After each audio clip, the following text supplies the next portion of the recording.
buu ninka maalinta diinta kor u qaada la ajriya wadada dariiqa dhagaxa ma ka qaadaa oo ay tahay daliilan calaamatu iimaanika wa calaa thabaatika dhagaxa halka ayaa intaad ka naxdo dadka ma ka qaadaysa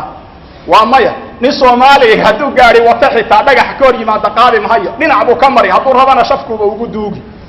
nin Soomaaliga wadada qorya ka qaadi ma aragtay ya masaalix al-aama maanta miyay talisaa ma shaqaysaa waxaan adu malihid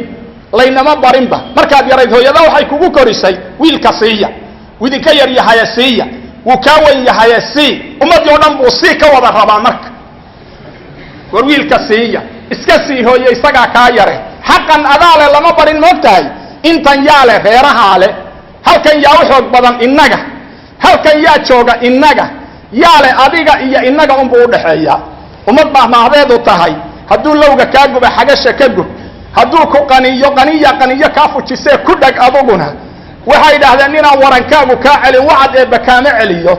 waxa weeye waxaasaan ku yeelay mehe waxaasaan ku tarayba lama yidhaah shan faroodle aan shantaadu kaa celin sharciga ilaahay kaama dabaalo iya bal adu waxaad isu xambaarisaa fa'fu wasbaxu alaa tuxibuuna an yakfir allahu lakum bal cafiya oo dhaafada quraanka ku jirtee ma Soomaaliyeed oo iska cafiyo dadka u dhaafak ii keen adu nada jirto iska celi hadduu ku taabtaabo garac waa la garaacay ilma yaro 7 jira oo dhar iskool buu uniform buu labisan yahay abihi baa gacanta haya waa ooyahaya wuxuu dhoriyaa maxaan ku dhalay anigu ilma hebelka inaad iska dhicin weydo maalin walba raashin baan ku siiyaa aabbaad leedahay reer baad leedahay qabiil baad ka dhalatay waa 7 jir qabiil ka dhashaya wariya waxaan ku siinayna waa inaad wax iskaga celisaa buu anagu wariya anigu kuma fahmi kara buu waxaagan wallahi inaan aabbo noqon hadaa la laynin wiilasha wariya walaalaad leedahay oo tol baad leedahay waa 7 jir ya 7 jir baa waxa la barayaa hadduu lowga ka gubo xagasha laga gubaa aan isu naxariisanaaw aan isdhaafna meeday Abu Bakar ninkii gabadhiisii caayay gurigiisa ku noolaa Aisha ku been abuurtay ummul muuminiin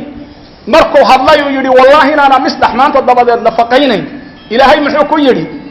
alaa tuhibbuna an yaghfir Allahu lakum غفرانka ilaahay hadaad jeceshahay adigu غفران sameeyo dadka isaga dhaaf fir'aan baa ugu xumaa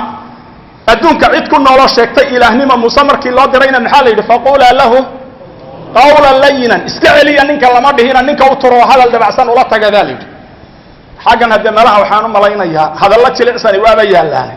dhinaca hadii magaalada looga baxo xogaa la socdo gaalkacyo la gaaro ma jirto taas ya mirga gaalkacyada waxaan ku maamaanaa awal hore baa intuu xanuunsaday uu dhakhtar baa la jiifiyay oo xiniin baa laga saaray xiniin ka xanuunsanaya laga saaray rajo male baa la yidhi tani subaxdii dambe isagoo dibadda joogo caafimaad qaba loo sheegay waxa la yidhi maandhow xiniintii laga saariyo hadda la soco mid kaliya aad wadataa tollaayay buu suuqa magaalada markaas lagu soo ururay war waa maxay magaalada laba ku joogi waayo mid ku joogi leeyihiin ya labaan ku joogi lahaa buu labo saakana mid ku joog baa la leeyahay buu ma waxa saan nolola marka waxa weeye wariyayna labada xiniyood kaliya saarnaanine ilaahay aan wuxuu reebano oo waan iscafinay rabadaankii afiskii aan sii wadno oo aan isu cudurdaarka sii wadno oo aan isu naxariisashada sii wadno oo aan sabaadka sii wadno oo yaan adoon